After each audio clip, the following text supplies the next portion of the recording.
ناز پریشان ہو گئی اور سوچنے لگی کہ امتیاز کی بیوی کو بتا دے کہ اس کے بھائی نے اسے دھوکہ دیا اور اپنے کیے کی سزا پا گیا ہے۔ امتیاز نے جیدے، ناز اور بچے کو پناہ میں لے لیا اور انہیں کہا کہ وہ انہیں کراچی سے نکالنے کا انتظام کر دے گا۔ آگے یہ آپ کی ذمہ داری ہے کہ جہاں جائیں وہاں اپنا حلیہ ایسا رکھیں کہ کوئی آپ کو پہچان نہ سکے۔ امتیاز نے جیدے سے کہا، آپ کو مرے مٹے ہوئے انسانوں کی طرح رہنا ہوگا۔ 1.5-2 سال خیریت سے گزر گئے تو آپ تمام خطروں سے آزاد ہو جائیں گے۔ یہاں حکومتیں بدلتے دیر نہیں لگتی۔ ناز، امتیاز کی بیوی نے کہا، تم چھپی رہنا۔ مرد اکیلا پاس سے گزر جائے تو کوئی اسے آنکھ اٹھا کر بھی نہیں دیکھتا، لیکن تم جیسی خوبصورت اور اتنے اچھے قد کاٹ والی لڑکی ہجوم میں جا رہی ہو تو لوگ رک کر اسے دیکھتے ہیں، تم تو فوراً پہچانی جاؤ گی۔ جیدے بھائی، امتیاز نے کہا، آپ ضرورت سے زیادہ ڈرے ہوئے معلوم ہوتے ہیں۔ میں آپ کو بتا چکا ہوں کہ میں کیوں ڈرا ہوا ہوں، جیدے نے کہا۔ صرف ایک بات آپ کو نہیں بتائی تھی، میں ایک اور انسان سے بھی ڈر رہا ہوں، میں اس سے آزاد نہیں ہو سکوں گا۔ یہ میرے ساتھ رہے گا، میرے تعاقب میں رہے گا۔ کون ہے وہ؟ میں خود ہوں، جیدے نے کہا۔ میری بد نصیبی یہ ہے کہ میں لکھ پڑھ بھی سکتا ہوں۔ میں ایک ڈائری لکھتا رہا ہوں، جلا ڈالی ہے۔ یہ ڈائری میری دکھیاری تنہائی کی ساتھی تھی۔ یہ میرے دکھ سن کر اپنے سینے میں ڈال لیتی تھی۔ میرا سینہ ہلکا پھلکا ہو جاتا تھا، مگر میں گناہوں کی اس دنیا سے رخصت ہونے لگا تو یہ ڈائری میری دشمن ہو گئی۔ اس میں میری ہر ایک واردات لکھی ہوئی تھی۔ یہ ڈائری مجھے پھانسی کے تختے تک پہنچا سکتی تھی۔ میں اسے جلا آیا ہوں۔ میں آپ سے کہہ رہا تھا کہ میں اپنے آپ سے ڈر رہا ہوں۔ یہ میری غلطی تھی کہ میں نے اپنے آپ کو، جسے آپ ضمیر کہا کرتے ہیں، مارا نہیں۔ میرا جسم جرم کرتا رہا، ضمیر میرے جسم سے لا تعلق رہا، میں نے اسے لا تعلق رکھا۔ ضمیر شاید مرا نہیں کرتا، اب وہ بھی میرا دشمن ہو گیا ہے۔ مجھے پچھتانے پر مجبور کر رہا ہے، مجھے سزا دینے پر تلا ہوا ہے۔ جیدے بھائی، امتیاز نے کہا، فلاسفر بننے کی کوشش نہ کریں۔ سیدھی سی بات ہے کہ آپ اس ذلیل پیشے سے تنگ آ کر جا رہے ہیں۔ اب اسی حقیقت پر نظر رکھیں، آپ کا ذہن نارمل نہیں، آپ نے سر اور ٹانگ کے زخم کی پٹی بدلوائی نہیں۔ کل میں آپ کو یہاں قریب ہی ایک ڈاکٹر کے پاس لے چلوں گا۔ زخم تو میرے دل میں ہیں، جیدے نے کہا۔ میرا سینہ زخموں سے چھلنی ہے۔ آپ نے ٹھیک کہا ہے کہ میرا ذہن نارمل نہیں۔ میں سمجھ نہیں سکتا کہ میرے اندر کیا طوفان اٹھ رہا ہے۔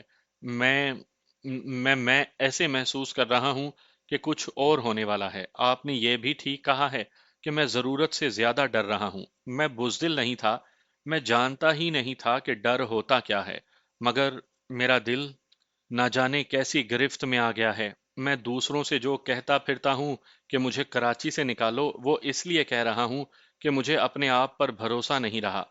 اگر کسی نے میرا راستہ روکا تو وہ میرے ہاتھوں قتل ہو جائے گا، اور ہو سکتا ہے کہ میں خود ہی اپنے ہاتھوں قتل ہو جاؤں۔ معلوم ہوتا ہے کہ آپ کے سر کو زیادہ چوٹ آئی ہے، امتیاز نے ہنس کر کہا۔ آپ کا دماغ ہل گیا ہے یا آپ پر آگ کی دہشت طاری ہو گئی ہے؟ جیدہ اپنے آپ میں گم ہو گیا۔ اس نے امتیاز کی بات جیسے سنی ہی نہ ہو۔ وہ اس کی ہنسی سے لا تعلق رہا۔ اس دوران امتیاز کی بیوی ناز کو دوسرے کمرے میں لے گئی تھی۔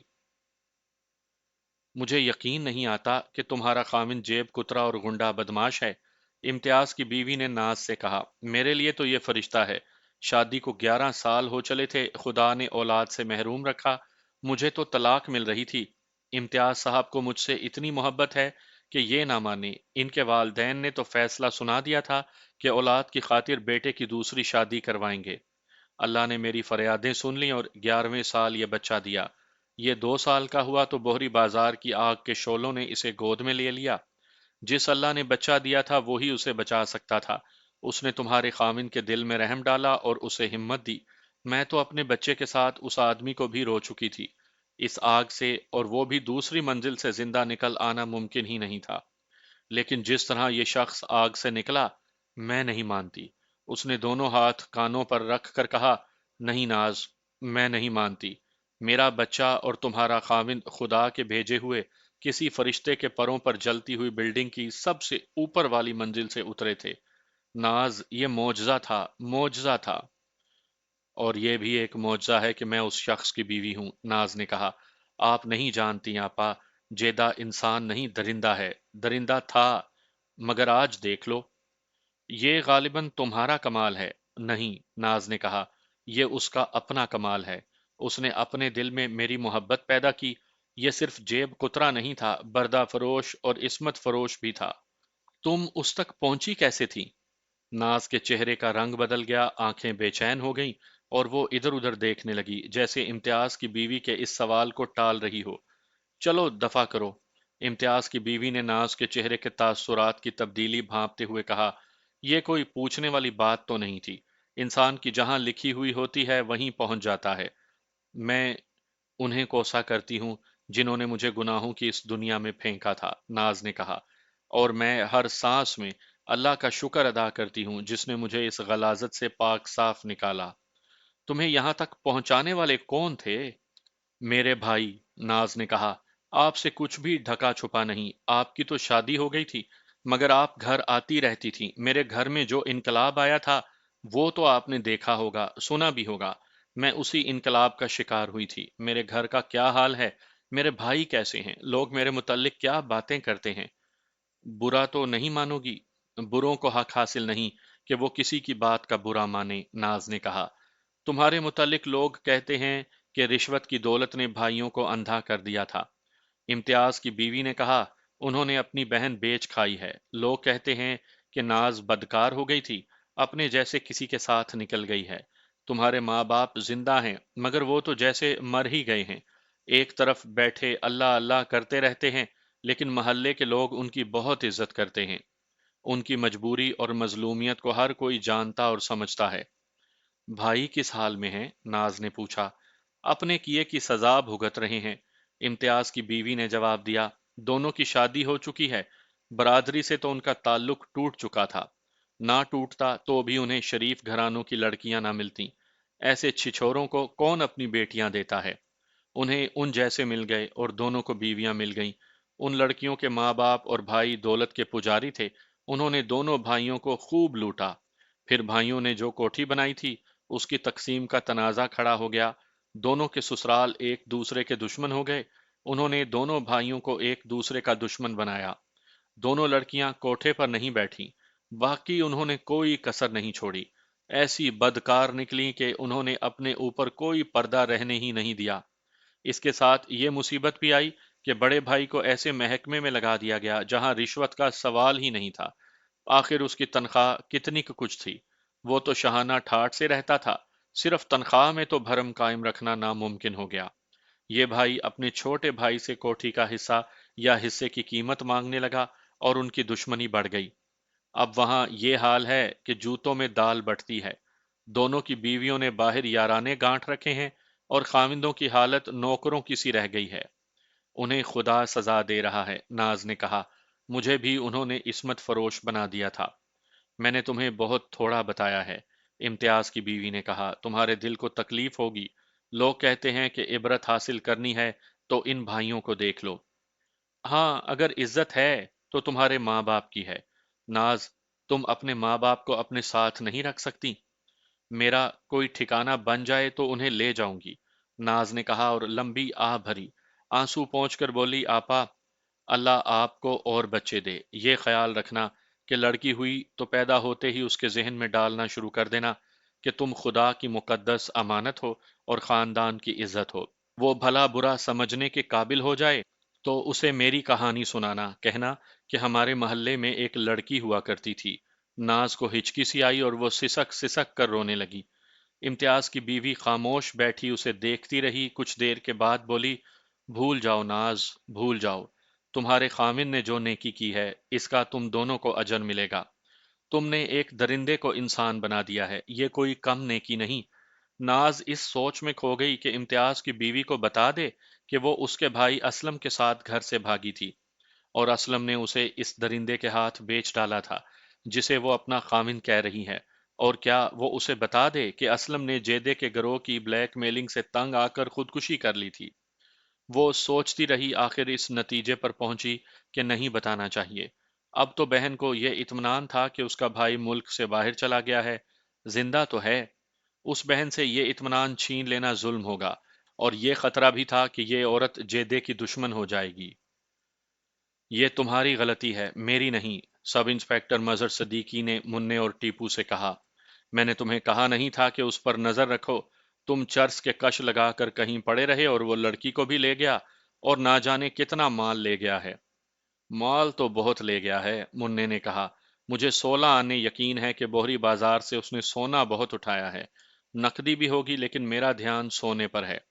وہ اور بھی بہت کچھ لے گیا ہے، سب انسپکٹر صدیقی نے اداس سے لہجے میں کہا، اور میری آئندہ ترقی بھی ساتھ ہی لے گیا ہے۔ مجھے خود اس پر نظر رکھنی چاہیے تھی۔ صدیقی نے ٹیلی فون سے کسی کا نمبر ملایا اور کسی انسپکٹر چودھری کے متعلق پوچھا کہ دفتر میں ہیں یا چلے گئے ہیں۔ السلام علیکم چودھری صاحب، صدیقی نے کہا۔ ابھی تک دفتر میں ہی بیٹھے ہیں؟ اتنی رات ہو گئی ہے، خبر کچھ اچھی نہیں۔ میں نے آپ سے اپنے علاقے کے جیدے کے متعلق آج فون پر بات کی تھی۔ آپ نے کہا تھا کہ اسے جانے نہ دینا۔ جی، وہ گھر سے نکل گیا ہے۔ ہاں بھائی، آپ ٹھیک کہتے ہیں، غلطی اور سستی میری ہی ہے۔ میں نے اسی کے 2 آدمی اس کے پیچھے ڈال دیے تھے، لیکن وہ، آپ جانتے ہیں، استاد ہے۔ ہاں ہاں، وہ تو میں سمجھتا ہوں۔ میں جانتا ہوں بھائی، ریلوے اسٹیشن پر جانا بیکار ہے۔ آخری گاڑی جا چکی ہے۔ وقت دیکھیے نا، 11:15 بج رہے ہیں۔ پھر وہ کچھ دیر ہوں، ہاں اور جی میں سمجھ گیا کہتا رہا، اور انسپکٹر چودھری کی باتیں سنتا رہا۔ اس نے جب ریسیور رکھا تو خاصا پریشان نظر آ رہا تھا۔ یہ سی آئی ڈی کا انسپکٹر چودھری تھا۔ سب انسپکٹر صدیقی نے مننے اور ٹیپو سے کہا، اس نے مجھے کہہ رکھا تھا کہ جیدے کو کبھی پھانسنا ہے۔ میں نے آج دن کو اسے فون پر بتایا تھا کہ جیدے نے مجھے کہا ہے کہ وہ یہ دھندا چھوڑ کر کراچی سے جا رہا ہے۔ انسپکٹر چودھری نے کہا کہ اسے گھیرو اور کراچی سے نکلنے نہ دینا۔ چودھری کی یہ ذاتی خواہش بھی تھی کہ جیدہ زندہ نہ نکلے، اور یہ حکم بھی تھا۔ انسپکٹر چودھری کو جیدے نے ایک بار اتنا نقصان پہنچایا تھا کہ 4 سال کے لیے اس کی ترقی رک گئی۔ وہ پچھلے سال ڈی ایس پی ہو چکا تھا۔ یہ ایک سیاسی چکر تھا۔ وزیر داخلہ جیدے کے ہاتھ میں تھا۔ انسپکٹر چودھری درِ پردہ ایک اور لیڈر کا حامی تھا۔ جیدے نے چودھری کو ایسی جگہ پکڑوا دیا تھا جہاں سے اسے کوئی نہیں دیکھ سکتا تھا۔ یہ تو چودھری کا اپنا اثر و رسوخ تھا کہ اس کی سروس ختم ہونے سے بچ گئی۔ اسے جو سزا ملی وہ بھی کچھ کم نہیں۔ 4 سال کے لیے ترقی کا رک جانا معمولی سزا نہیں ہوتی۔ میں انسپکٹر چودھری کو جانتا ہوں، ٹیپو نے کہا۔ جیدے نے اسے ایک بار دھمکی دی تھی کہ انسان کے بچے بن جاؤ، ورنہ انسپکٹری سے بھی اتروا دوں گا۔ ڈی آئی جی بھی جیدے سے جلا بیٹھا ہے، سب انسپکٹر صدیقی نے کہا، لیکن جیدہ وزیروں کا آدمی ہے۔ وہ کسی وزیر کے پاس نہ چلا گیا ہو، مننے نے کہا۔ اگر اس نے عقل استعمال کی تو کسی وزیر کے پاس نہیں جائے گا، صدیقی نے کہا۔ وہ کسی وزیر یا کسی اور لیڈر سے یہ نہیں کہہ سکتا کہ وہ کراچی سے جا رہا ہے۔ تمہیں تو معلوم ہے کہ وزیروں کی وہ کون سی بات ہے جو جیدہ جیسے استادوں کو معلوم نہیں۔ اب باتوں کا وقت نہیں، اٹھو اور اسے ڈھونڈو۔ اگر وہ کراچی سے نکل نہیں گیا تو تم اسے ڈھونڈ سکتے ہو۔ تمہیں اس کے خفیہ ٹھکانوں کا علم ہے، میں اپنا انتظام کرتا ہوں۔ انسپکٹر چودھری نے کہا ہے کہ وہ بھی بندوبست کر رہا ہے۔ اور سنو، اگر وہ تمہیں کہیں مل جائے تو موقع دیکھ لینا، ممکن ہو تو اسے ختم کر دینا۔ اگلی صبح امتیاز دفتر جانے لگا تو اس نے جیدے سے کہا کہ وہ کہیں باہر نہ جائے۔ امتیاز پر جیدے کا بہت بڑا احسان تھا۔ جیدے نے اس کے اکلوتے بچے کو بچایا اور انعام بھی قبول نہیں کیا تھا۔ اگر امتیاز پر جیدے کا یہ احسان نہ ہوتا تو وہ اس شخص سے منہ بھی نہ لگاتا۔ جیدے نے ایسی باتیں کی تھی جن سے شک ہوتا تھا کہ اس کا دماغی توازن صحیح نہیں۔ امتیاز کو شک ہوا تھا کہ یہ شخص پاگلوں کی سی باتیں کر رہا ہے، ایک ایسا جرائم پیشہ آدمی جس نے پولیس اور لیڈروں کی مدد سے ملک کا قانون بلکہ آئین اپنے ہاتھ میں لے رکھا تھا، وہ اس پیشے سے بھاگ کیوں رہا تھا؟ مگر امتیاز نے اس پر زیادہ توجہ نہ دی کہ جیدے کا دماغ ٹھکانے ہے یا اپنی جگہ سے ہل گیا ہے۔ اسے خیال آیا کہ جیدہ پاگل نہ ہوتا تو اس کے بچے کو وہ آگ میں سے نہ نکال لاتا۔ امتیاز بس میں دفتر جا رہا تھا۔ بس بوہری بازار کے قریب سے گزری تو اس نے ادھر دیکھا۔ اس پر ہول طاری ہو گیا۔ اس نے نظریں پھیر لیں۔ کل تم نے اس آدمی کو تیسری منزل کی منڈیر سے درخت پر کودتے دیکھا تھا؟ امتیاز کے آگے بیٹھا ہوا ایک آدمی اپنے ساتھ بیٹھے ہوئے آدمی سے کہہ رہا تھا، کوئی نہیں کود سکتا، اتنی لمبی چھلانگ کوئی نہیں لگا سکتا۔ کہتے ہیں وہ کسی کے بچے کو آگ سے نکال لایا تھا۔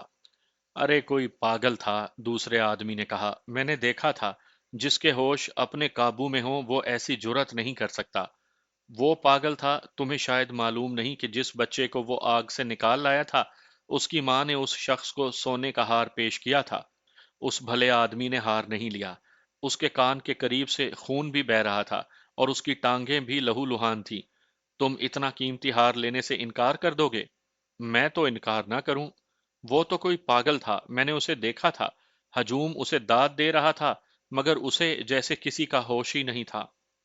یہ زمانہ بھی آنا تھا، اس کے ساتھی نے کہا۔ کسی کے بچے کی خاطر اپنی جان کی بازی لگانے والے کو ہم پاگل کہتے ہیں۔ یہ ٹھیک کہتے ہیں بھائی صاحب، ایک اور مسافر بول پڑا۔ ہمارے ملک میں نیکی اور دیانتداری پاگل پن کا ثبوت ہے۔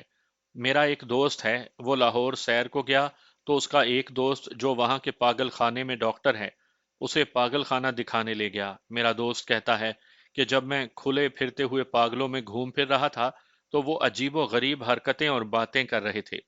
تھوڑی دیر کے بعد مجھے یوں محسوس ہونے لگا جیسے ان سب کے دماغ صحیح ہیں، میں پاگل ہوں۔ یہ مثال ہے ہمارے ملک کی۔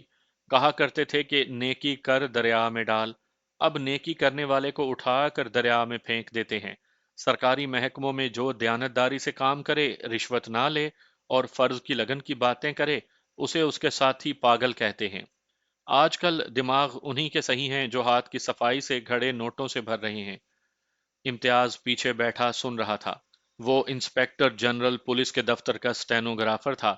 تیسرے مسافر نے جو رائے دی تھی، اس کا وہ عینی شاہد تھا۔ اس کے محکمے میں جو کچھ ہو رہا تھا، اس سے وہ انکار نہیں کر سکتا تھا۔ وہ دیکھ رہا تھا کہ اس ملک میں پولیس شہریوں کے جان و مال اور آبرو کی نہیں، برسر اقتدار پارٹی کی حکومت کی محافظ ہے، اور اس کا اولین فرض یہ ہے کہ حکمران پارٹی کے مخالفین کو سر نہ اٹھانے دے۔ پولیس کو اس فرض کی ادائیگی میں جیدے اور بشیرے جیسے استادوں کی ضرورت ہوتی ہے۔ بس امتیاز کے سٹاپ پر رکی تو وہ اپنے خیالوں سے چونک کر بیدار ہو گیا۔ وہ بس سے اترا اور اتنی تیز چلتا دفتر تک گیا جتنی تیز وہ پہلے کبھی نہیں چلا تھا۔ اسے جیدے کے لیے کچھ کرنا تھا۔ اس نے یہ تو سوچا ہی نہیں تھا کہ ڈی آئی جی سے بات کرے یا آئی جی سے۔ وہ ان بڑے افسروں سے بات کر سکتا تھا کیونکہ انہی کا تو وہ سٹینو تھا، مگر اسے یاد آ گیا کہ جیدے نے اسے کسی بڑے افسر سے بات کرنے سے منع کر دیا تھا۔ وہ دفتر میں داخل ہوا تو اس کی نظر سی آئی ڈی کے انسپیکٹر چودھری پر پڑی۔ یہ وہی چودھری تھا جس کے ساتھ سب انسپیکٹر مظہر صدیقی نے جیدے کے متعلق ٹیلی فون پر بات کی تھی۔ امتیاز کے ساتھ اس کے دوستانہ تعلقات تھے۔ اس نے چودھری کے ایک دو کام بھی کیے تھے۔ امتیاز نے اسی سے بات کرنے کا فیصلہ کر لیا۔ کیوں چودھری صاحب؟ امتیاز نے پوچھا۔ آج اتنی سویرے کیسے؟ رات ڈی آئی جی صاحب سے بات ہوئی تھی، انسپیکٹر چودھری نے کہا۔ انہوں نے کہا تھا کہ صبح سویرے دفتر آ جانا، وہ ابھی آئے نہیں۔ کیا بات ہوئی تھی؟ ایک ہسٹری شیٹر کے متعلق حکم لینا ہے، انسپیکٹر چودھری نے کہا۔ مفرور ملزم ہے امتیاز یار، کسی قاتل اور ڈاکو پر ہاتھ ڈالنے کے لیے حکم لینا پڑتا ہے۔ جہاں آئی جی تک مجبور ہوں، وہاں ہم کسی چور اچکے پر کیسے ہاتھ ڈال سکتے ہیں؟ یہ ملزم سرکار کا خاص آدمی ہے۔ ہٹاؤ چودھری صاحب، امتیاز نے کہا۔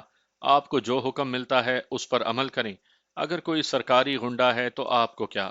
کل حکومت بدل جائے گی تو تمام سرکاری غنڈے نئی حکمران پارٹی کی سرکار کے خاص آدمی بن جائیں گے۔ میرا ایک مسئلہ حل کر دیں۔ حکم کرو یار، انسپیکٹر چودھری نے کہا۔ تمہارے تو ہم خادم ہیں۔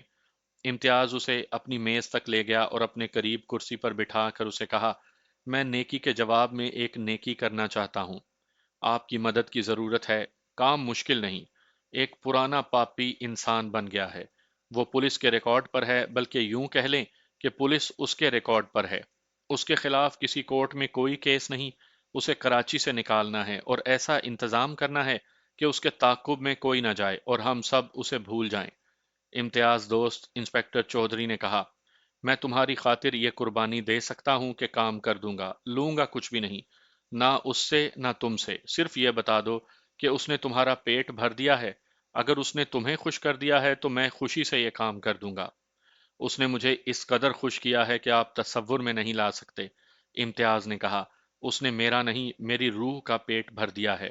میں نے اس سے لیا کچھ بھی نہیں۔ اگر آپ کچھ لینا چاہیں تو میں جو اسے دینا چاہتا تھا وہ آپ کو دے دوں گا۔ وہ کیا چیز ہے جو تم اسے دینا چاہتے تھے لیکن مجھے دے دو گے؟ سونے کا ہار، امتیاز نے کہا۔ انسپیکٹر چودھری نے امتیاز کو بڑی غور سے دیکھا اور بولا، کیا تم رات سوئے نہیں؟ کہیں گانجے کا کش تو نہیں لگا لیا؟ کیا کہہ رہے ہو؟ کس کی بات کر رہے ہو؟